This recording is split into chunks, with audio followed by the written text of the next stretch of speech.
but I will no longer allow the Matrix propaganda machine to infect the minds of innocent children by using my relevance to achieve interviews and get views they would never normally get to spread hateful propaganda.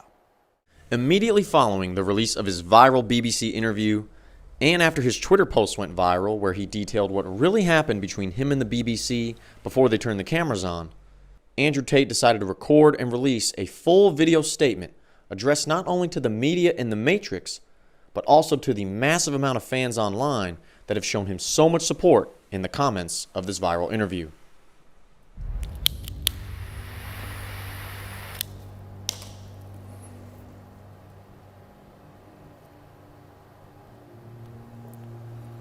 In the interest of saving absolutely everybody's time, I feel like doing a generalized statement to all legacy media inside of the Matrix.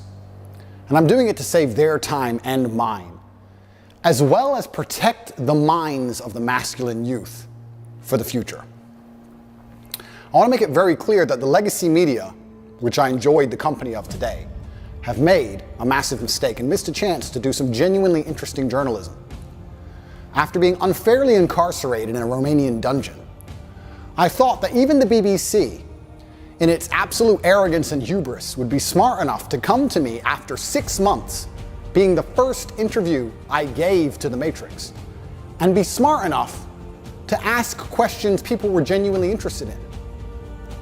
What's it like inside of a Romanian prison cell? How were you treated? Why was a person's liberty deprived of them for 6 months without charge? How is your mental state post your unfair incarceration? Things people are genuinely interested in hearing. But instead, they came with the same old talking points. And I'd like to address all of these talking points to the Matrix media now to prevent this happening again, because it's a monumental waste of everybody's time. I say things on the internet. I've been making content on the internet for a very long time.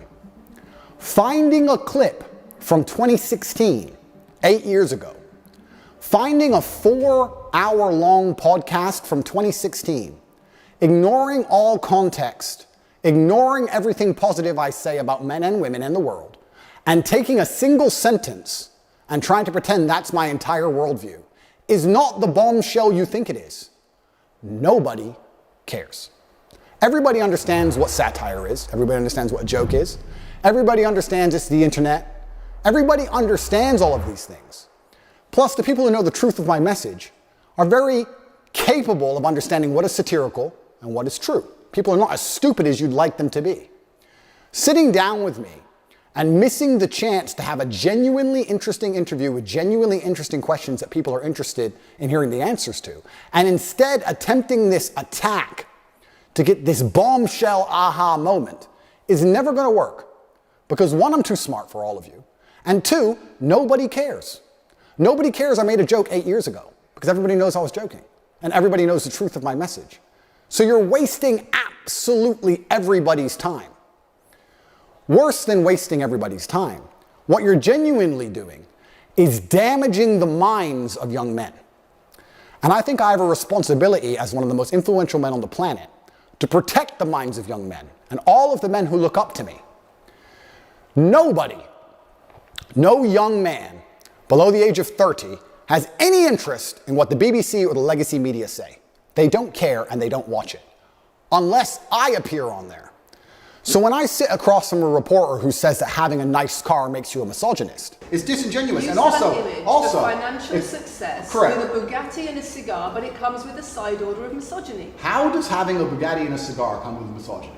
Because it's all mixed together in what you teach. I find that to be extremely dangerous rhetoric. I find that to be extremist rhetoric. And I think it's very dangerous for young men to think if they work hard for something in their lives, if they dedicate themselves and they're diligent and hardworking and they try hard, that they'll be a bad person. I hate the idea of a world where a man who dedicates himself to excellence so he can enjoy the finer things in life is criticized and ostracized and called horrible names purely because he's been a hardworking male. And I don't like young men hearing these extremist ideas. And they're only going to hear these extremist ideas if they watch the BBC, which is an extremist organization. And they're only going to watch the BBC if I talk to the BBC. So I feel like now that these people have proved themselves to be extremist and very damaging to the minds of young men, I have an obligation to not interact with them very much because I don't want them spreading their extremist propaganda. We have a men's mental health crisis. Young men are disenfranchised. The suicide rate amongst men is much higher than women, and everybody pretends to care. But when I come along and say, I am a man, I've been a man, I know how it feels to be a sad man and a happy man, and I found happiness through masculine achievement and strength, through working hard in the gym, through dedicating myself, through building a life worth living, through taking care of the people who I love, both male and female, through becoming financially successful, through sticking up for myself, through having opinions, through being a man of honor and courage. When I do these things, I'm ostracized and they're attempting to destroy my life. This goes beyond a few media interviews. They are attempting to put me in jail and destroy my life because I am helping young men.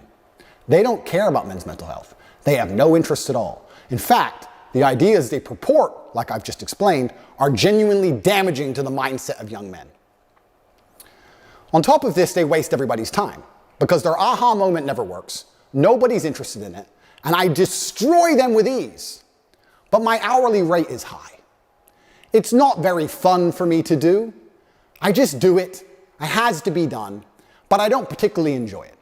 I allowed you into my home. I'm doing you a favor, giving you the first interview I'm giving to the public. You don't come here with a position of authority. You're not the police. I don't respect the BBC. I don't know you. You do not come here with a position of authority over me. We are equals. We are people. We're citizens of the world, and we sit here as equals. And I see you as my equal, and if you ask me questions, I can ask you questions back. For you to come here and sit down and pretend you're the Gestapo and that you don't have to answer my questions is disingenuous because I don't owe you anything. Asking questions and you answer. But I don't owe, no, however you want. This is a conversation, and I don't owe you any degree of authority over me. So let's make that clear. And that doesn't matter if you're a man or a woman or from the BBC or the CNN. I'm here to answer your questions and be honest with you and do you a favor. Great. And I'm doing you a favor. But you come here with loaded questions, you're trying to paint a narrative of me which is negative. I'm asking you about things you've said that people are concerned about. And that's fine, but you're not going to sit here and say you don't answer my questions because you're not above me.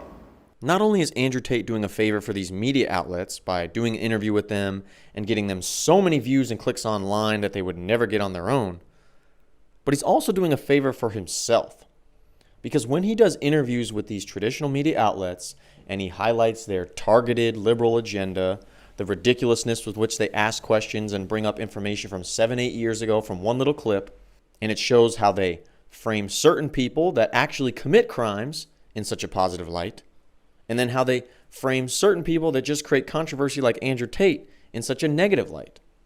And because of the articulate, calm, and confident way in which Andrew handles these attacking questions on a consistent basis, it creates even more hatred for these media outlets online and even more support for Andrew Tate online. Now, unfortunately, Andrew won't be doing any more interviews anytime soon. That is, unless these media outlets pay up and bring him a box of chocolates. In the interest of spreading good and positivity in the world, which is my number one objective, I am making this clear to all legacy media outlets. I will no longer interact with you for free. Nobody cares that you lie about me and nobody cares what you say. You have destroyed all of your credibility in the last 4 years of constantly lying about everything. And continuing to lie about me will only destroy your credibility further. I have an organization called Tate Pledge, which you can see. Go to CobraTate.com and click at Tate Pledge, and you will see that I dedicate $25 million a year to feeding children, both male and female, in war-torn countries. I would like to think that even the legacy media can agree that feeding children in Sudan, or Turkish children after an earthquake, or Syrian children in refugee camps is a pretty positive thing to do for the world. In my last BBC interview, she tried to spin it and say that what I'm doing is somehow negative because I'm only doing it for myself. But this is the level of delusion these people operate under. Because some people would look at that and say, okay, so before you got money from attracting people to your website by making controversial comments, but that might have got you into trouble. And so now you're looking for a new market. You're looking for a new market of followers who are attracted by a different sort of persona.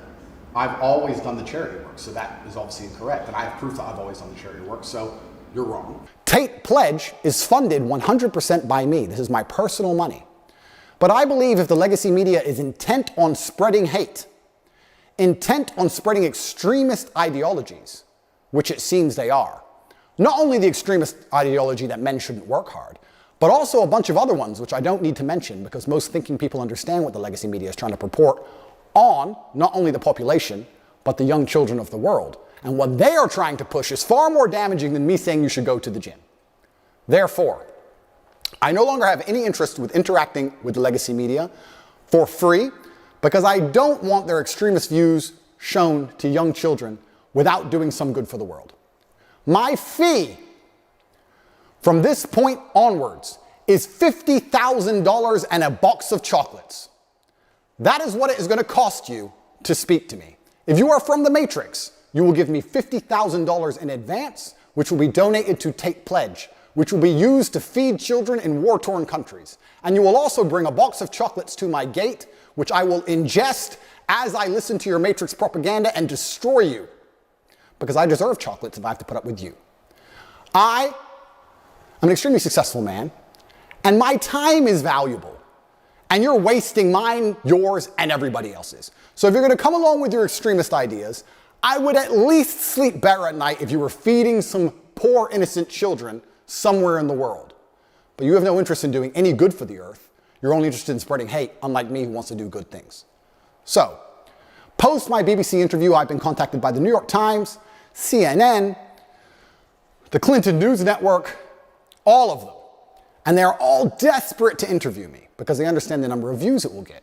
I want to try now, I want to try now. And they all want to try a different version of the same aha moment. Not understanding, because they're completely detached from reality, that it's not an aha moment and nobody cares. They're not interested, they're not smart enough to look at the board of the chessboard and say, this isn't going to work. Let's ask him questions people actually care about. They're not that smart. So if you want to waste your time and mine, that's what it's going to cost you. $50,000, I managed to procure meals at around 80 cents each, so we'll feed over 60,000 children for wasting an hour of my time, plus a box of chocolates. That is my fee from this point forward. I will still speak to non-Matrix media outlets who are interested in the truth, interested in asking interesting questions that people want to hear the answers to. I will still be available to do my own podcasts and tell the truth. But as long as legacy media retain their reputation as peddlers of extremist ideology, I no longer have any interest in promoting them and making them relevant. It's better we allow them to become irrelevant, which they are doing, through their own dishonest actions. I will no longer interact with any of you for free ever again. So, to the 64 journalists who have emailed me so far since the BBC interview, do you have $50,000 in a box of chocolates? Because I'm not interested in speaking to you for any other reason.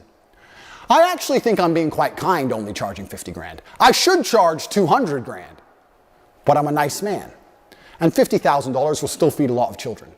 I promise any legacy media outlet that pays me the fee can have an interview. And I also promise to provide full accounting and receipts to prove that that money goes directly to charity, to feeding children in war-torn countries. But I will no longer allow the Matrix propaganda machine to infect the minds of innocent children by using my relevance to achieve interviews and get views they would never normally get to spread hateful propaganda. If you can't afford me, you're going to have to go back to just lying about me without speaking to me. Because God knows the truth, I know the truth, most of the world knows the truth, and I genuinely believe that Allah is the best of planners. And whatever happens to me, regardless of whether I am martyred, regardless of whether they put a bullet in my brain, I know what I have done is good for the world, and the things I will do will continue to be good for the world. Get your checkbooks out, or don't email me at all, because there will be no compromise. I don't care what you try and do and say to goad me into an interview. You can lie about me all you want. It's what you do already.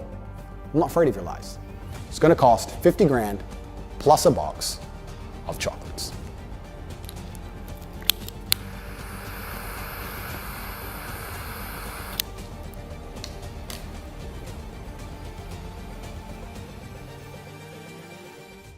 I cannot wait to see which media outlet decides to pay up with the 50K and with the box of chocolates.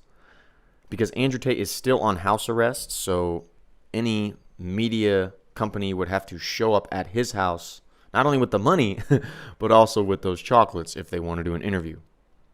But if there is another interview that Andrew Tate does with any of these outlets, I'll be sure to post about it, so subscribe if you want to see that. If you want to check out another one of my Andrew Tate videos, you can click right here. As always, thanks for watching.